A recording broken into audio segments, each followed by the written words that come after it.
from the situation we have now, not only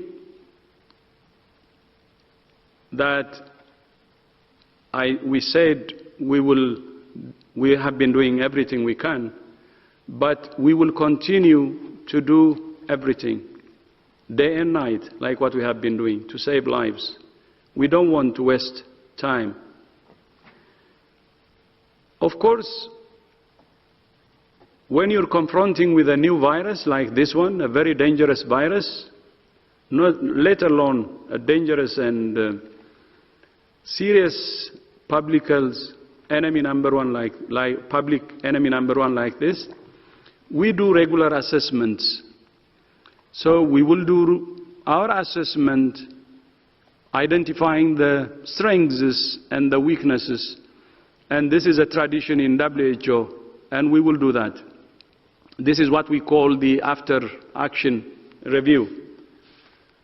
And WHO wants this more than any organization, because we want to learn from our mistakes, from our strengths, and move forward. But for now, the focus should be on fighting this virus. As I said earlier, this is a new virus. There are many unknowns still. When it started, many people didn't know how it would behave. Still, there are many unknowns, and we don't know how it will behave in the future. It's very contagious like flu, but at the same time, more fatal than flu.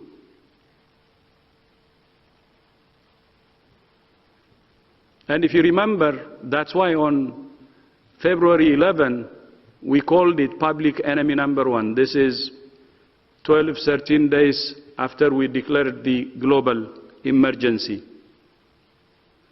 I will suggest two things to the world. Number one, at national level, we should be able to work across party lines, across phases, across other differences that we have, across ideology. When there is a crack at the national level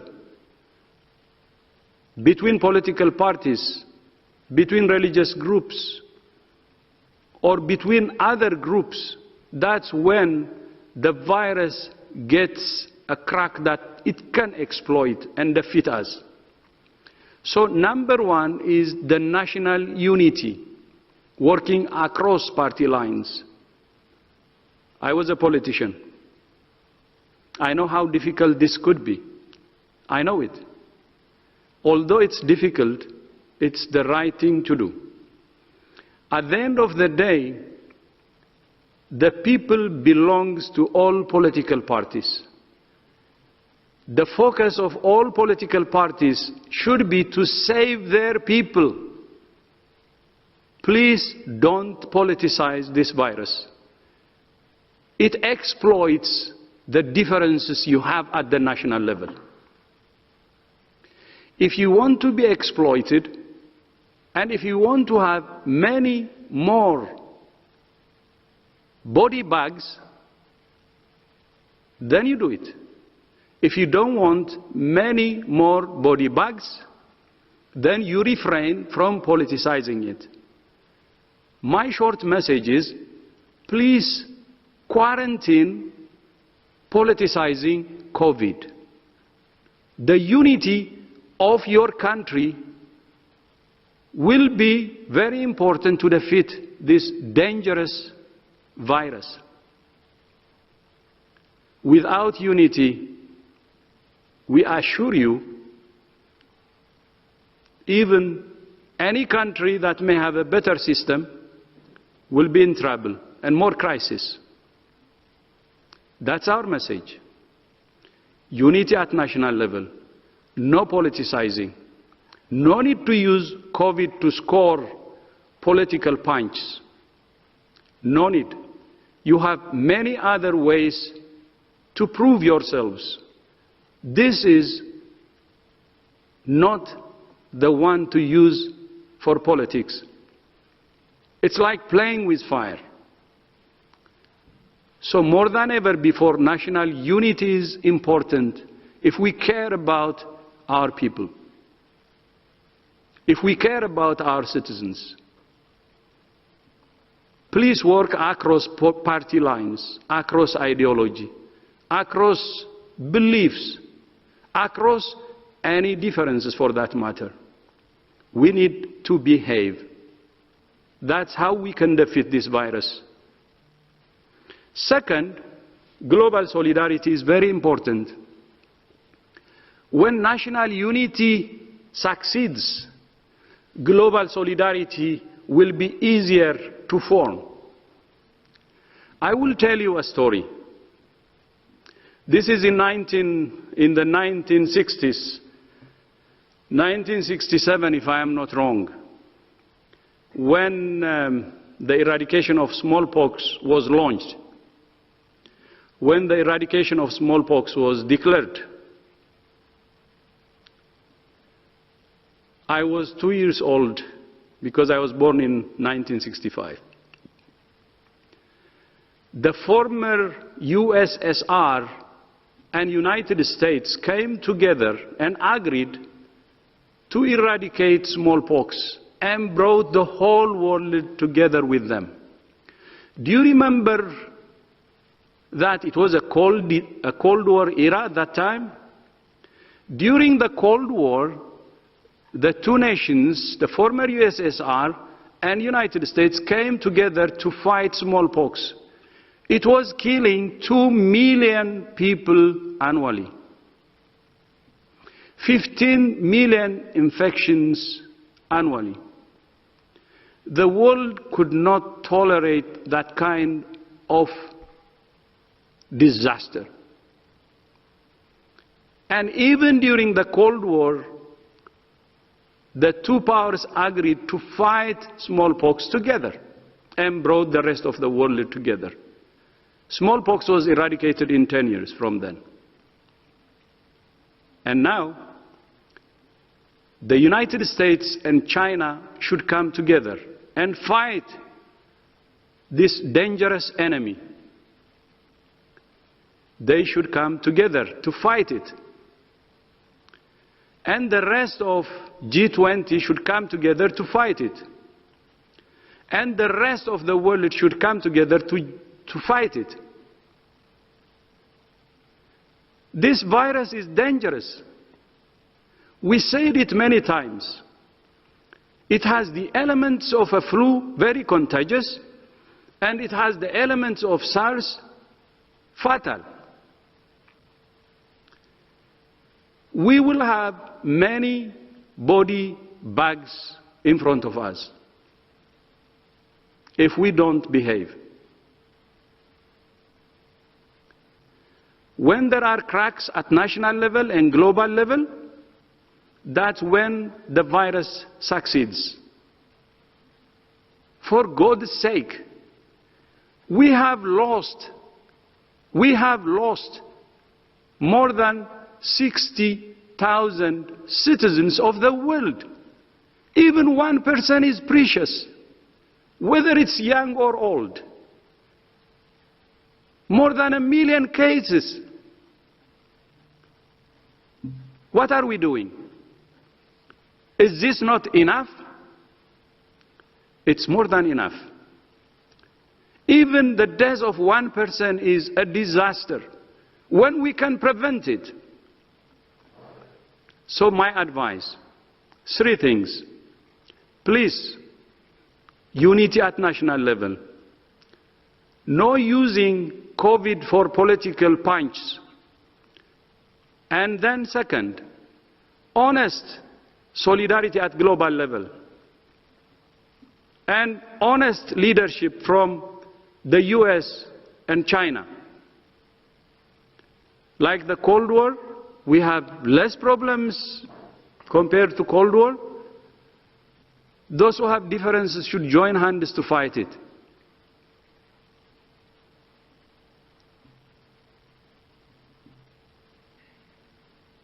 And then the G20 and everybody has to come together. And the third, please, if you agree to the two means, please quarantine politicizing COVID. Quarantine politicizing COVID. That's the way if we want to win. I know I didn't address your question directly. I don't think that's necessary. We shouldn't waste time pointing fingers. We need time to unite. And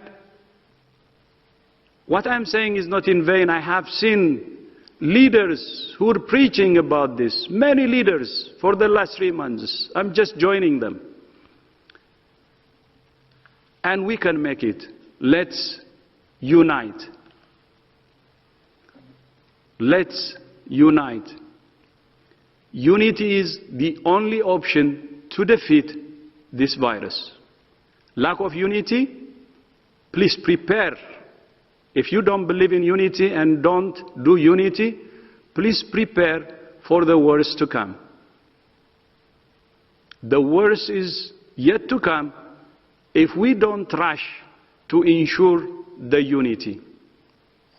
Thank you. Thank you very much, Dr. Tedros. I hope this clear message answers the question from John Cohen from Science. We will go to the next journalist. That's Michael, who is a contributor to CNN. Michael, can you hear us? I can hear you. Can you hear me? Yes, please go ahead. Thank you for taking my question.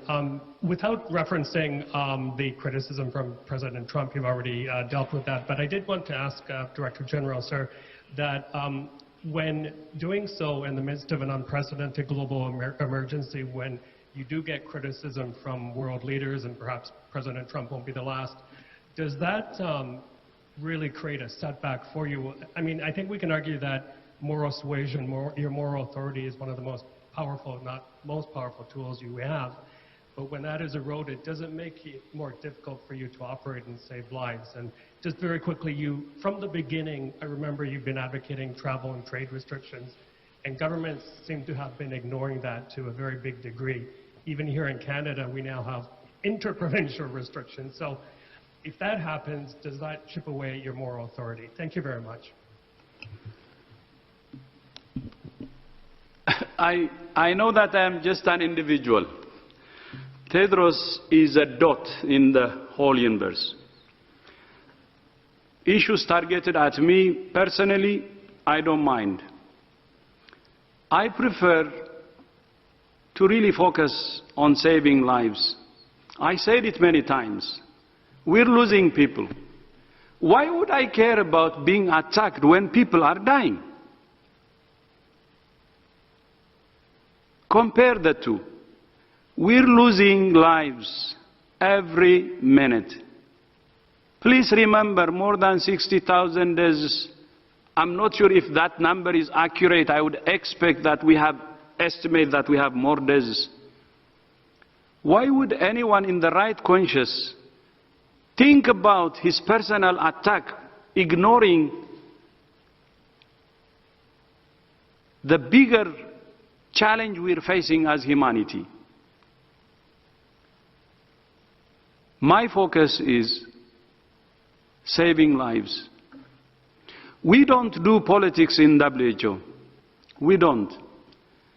We care for the poor. We care for those who are vulnerable.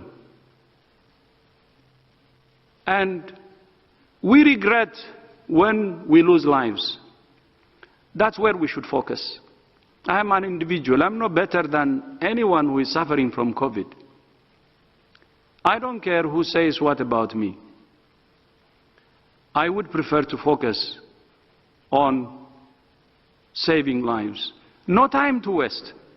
How many more deaths would I like to see? I can't. Why would I worry about myself when the number of deaths is increasing? Who am I to make my personality before the deaths of all around the world?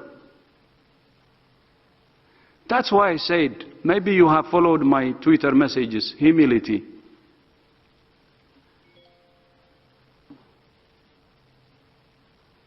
And compassion. And care. And big heart for those who are suffering and for the families who have lost their loved ones. I can tell you personal attacks that has been going on for more than 2-3 months. Abuses,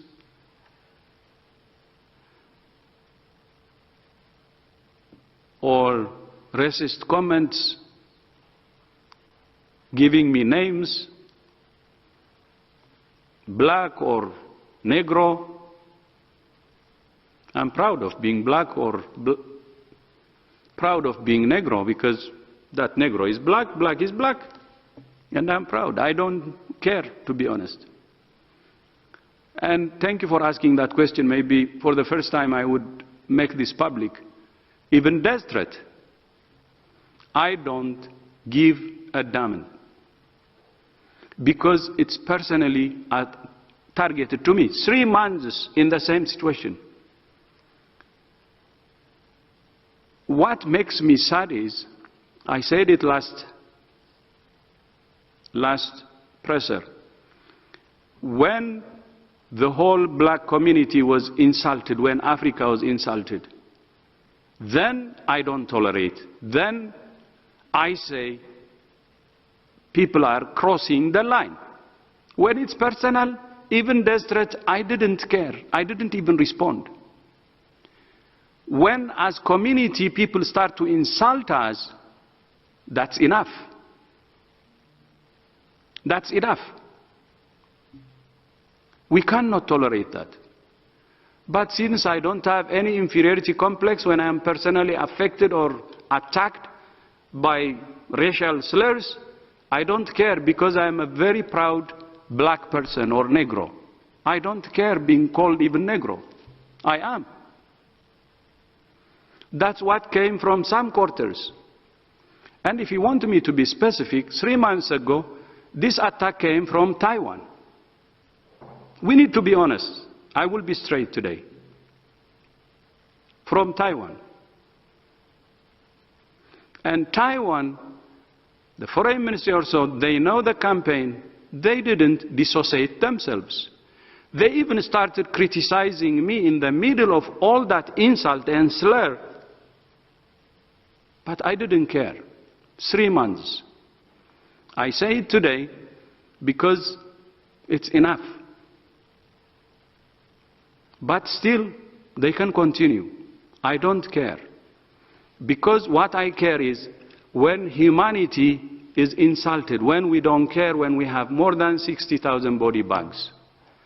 I care when the crosses are lined and when black community is insulted as community. So it's not personal. I tolerated 3 months and I can tolerate 3 years, 30 years, 300 years. No problem if it's personal, if it's targeted to Tedros. But I assure you, we will do everything right in WHO. We will do everything that we can to serve humanity. We will do everything that will help us to have no regrets at all. But in that process, we may make mistakes. We're not angels. We are human beings. So we make mistakes like other human beings. That's why I said we will do assessment, we will see our weaknesses, we will see our strengths. Let's care about each and every individual, the human being. And I will repeat again, we need national unity. Unity across party lines. Let's not use this COVID to attack party or another opponent. We need global solidarity. The most powerful should lead the way. and please quarantine COVID politics.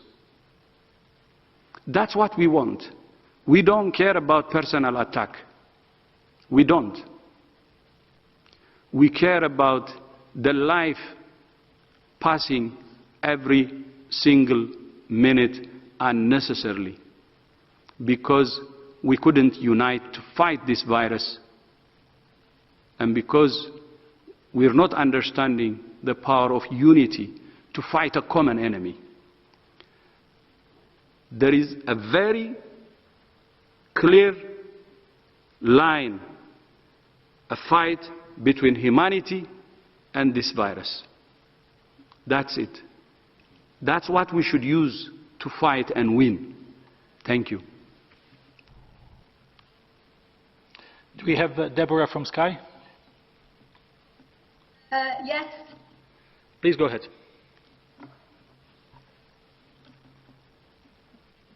Can you hear me? Yes, Deborah, please go ahead. Thank you. Thank you so much for the opportunity. Oh, hold on a second. Director General, obviously you've been asked quite significantly about the comments made by President Trump yesterday, but could you just address the specific concern? It's not just been raised by President Trump, but also by officials privately in the West, including in the UK, a concern that maybe you're a bit too close to China. China supported your appointment when you ran to be Director General, and that perhaps coloured your approach, coloured your view when you were initially in the early stages responding to the crisis in Wuhan, and perhaps you weren't questioning enough of the assurances being given by the Chinese authorities and their figures, their statistics, the fact that their statistics in terms even now of the death rate are so different to, for example, in the United States. How do you respond to that, please? Yeah, thank you. Thank you so much. First of all, I have a recommendation to the media. When I say we have to quarantine politicizing, I have to also recognize the role of the media in some countries, adding fuel to the fire and politicizing too. Please mobilize the whole world to fight against a common enemy, an invisible enemy. That's number one. And coming to the question you said, we're close to every nation. We're colorblind. We're, what do you call it, wealth blind. We don't see. For us, rich and poor is the same. For us, weak and strong is the same. For us, small and big is the same. For us, people who are in the south or in the north, east or west are the same. I will tell you a story. When I appointed my chief nursing officer of the whole wide world, I picked her from a country called Cook Island. Then people started criticizing me. And I said, what happened? What is this Cook Island? Is it Thomas Cook, the company, or what Cook? On one hand, it could be arrogance. On the other hand, it could be ignorance. Ignorance could be okay, you can correct it. But I was so sad when I saw arrogance in it. The arrogance part is people didn't want to have a chief nursing officer of the whole wide world from a small country like Cook Island, which is only 10,000, a chief nursing officer. But my belief is talent is universal. Opportunity is not. You can find the most talented person from a country with a population of 11,000 like Cook Island, or 10,000. So, we work with Cook Island, 10,000 population. We work with China, 1.4 billion population. We were criticized for the 10,000. Is it because Cook Island influenced us? Using what? And China, using what? We see everybody equally. We want to see everybody equally. That's what we want, that's what we do. Because we belong to all member states equally. We don't want to create differences between our member states. We would like to see all of them through a very similar principle, identical. I hope the Cook Island story will tell you loads and loads. So we respect every nation.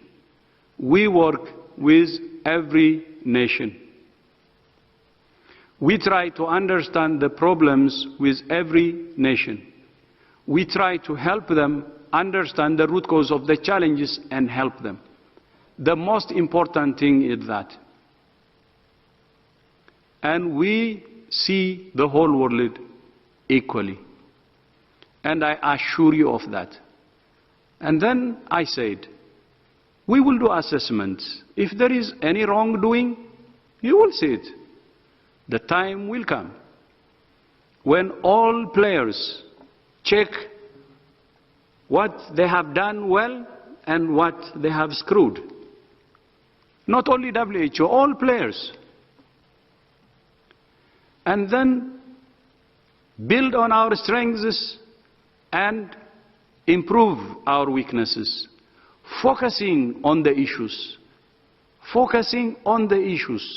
issues, and making this world a better world. So the most important message now is, let's fight hard. I said it many times. Let's fight like hell to suppress and control this virus. It's dangerous. We need unity. And again, I remind, including the media, in even developed countries, please advocate for unity and help to bring this virus to its knees. It's dangerous. Let's not continue to play with fire. It's a dangerous fire like bushfire. It jumps. It grows exponentially. Many behaviors that is unknown to this virus. Still, we will have more surprises. High-income countries were surprised. And we're worried about Africa now. Our continent, my continent. It behaves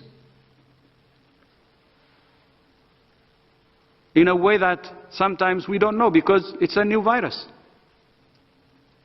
So let's bring our energy together and fight it, fight hard.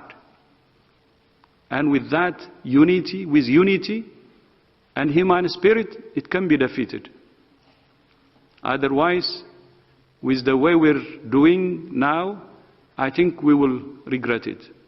Thank you.